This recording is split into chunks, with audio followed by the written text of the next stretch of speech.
Good day, Alabama. We are back here at Ovenbird once again at Pepper Place, a Chris Hastings spot. Chris Hastings has joined the party, and along with Hank Shaw. Hank Shaw's got a new book that's out. It's called Hook, Line, and Supper, and Hank's here using Chris's facility. Hank, you're getting ready to sear some fish, right? Some snapper. Nice piece of red snapper. Oh, that looks so good right there, I'm going to tell you. Now, of course, go ahead and go ahead and do what you do.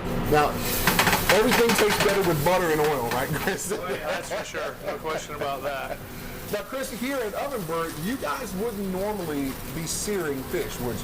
Well, sometimes we do. This is not. It's not always like this. Yeah. But since we're a live fire restaurant, there's not a gas line. Yeah. We use wood burning oven 99.9% of the time. So what we would do is hold either this all-clad pan or a cast iron pan in the hot oven, and then we would put the piece of fish in, just like Hank's doing right now, and then let the skin side get nice and seared. Flip it over, finish it for a few minutes in the oven, depending on the thickness of the fish. Yeah. And then at that point, we would plate it. And I've always wanted to have a live fire restaurant where we depend it on the kind of the rhythm of the fire and the flavor that is imparted with all of the smoke of the wood and the wonderful aromas and flavors of the fire. And it's really been a great restaurant for us. For me, it was Francis Mallman, a great chef from Argentina, was the inspiration for Ovenbird. And, oh, wow. And I've always been an outdoorsman, hunting and fishing since I was a kid. So building fires and cooking over a live fire, it was never an intimidating process. And so, Hank, why don't you tell us what you're going to do with this piece of fish this morning? Oh, yeah. So I'm just searing it in a very, very simple way. And if you saw, like the second it got on, pan has to be hot. Yeah. The oil has to be hot. And then the second that fish hits the pan, you jiggle the pan just a little bit. What that does is it slicks the bottom of the fish. So you see that? Yeah. It's not cemented to the pan, and nobody wants that. Yeah. So you can heat this over pretty high heat. You can go a little hotter than this. You can go a little lower than this, depending on what you want. But you see, now that it doesn't stick, you can move with it.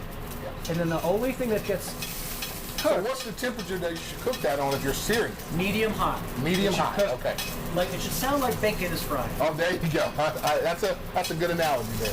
And then you just baste this top until it turns white, and you're pretty much good to go.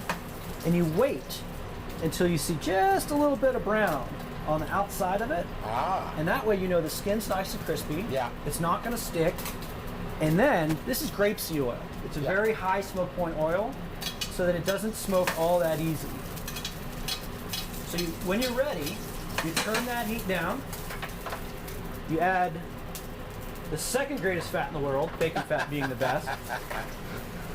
And you let that go, and then you hit it with butter. This butter is the flavor. Isn't that pretty? Goodness. Yes, that is.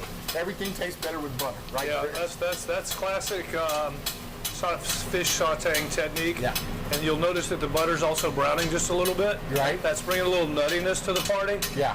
And so you're getting this rich, delicious butter flavor with a little nuttiness to it.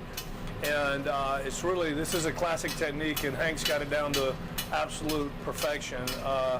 And the nice thing about this, to a point, he's got the pan. You can see how it's bubbling around the base of the fish, right? So you know it's hot enough.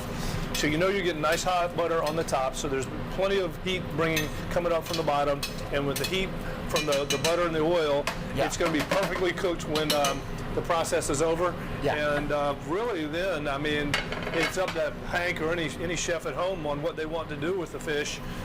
Typically keep it pretty simple. And that's what you said.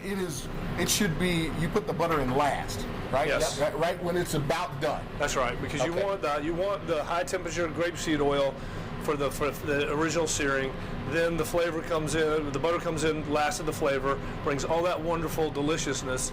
And then really, if you did nothing else but just squeeze lemon over that fish and ate it, that would be a delicious meal. That's what we got it for. All right, guys. Hey, Hank's going to be signing his book out there at Little Professor tonight from 6 to 8, Hook, Line, and Supper.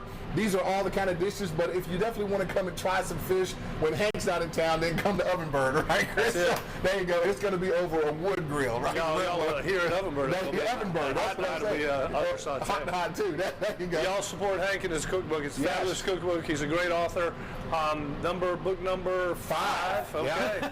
Good for you. And we've got a little bit more coming up on Good Day Extra. We'll talk to both of these guys, but you just saw the two masters right there talking about cooking some fish, searing it. Smells doggone good too, man. I can't wait to taste it. We got more coming up, and for more information on his books, you can go to honest-food.net, honest-food.net. You can get all of his books. There you go. And of course, come out to Little Professor tonight from 6 to 8. Come to Ovenbird and Hot anytime. All right, more coming up as Good Day continues.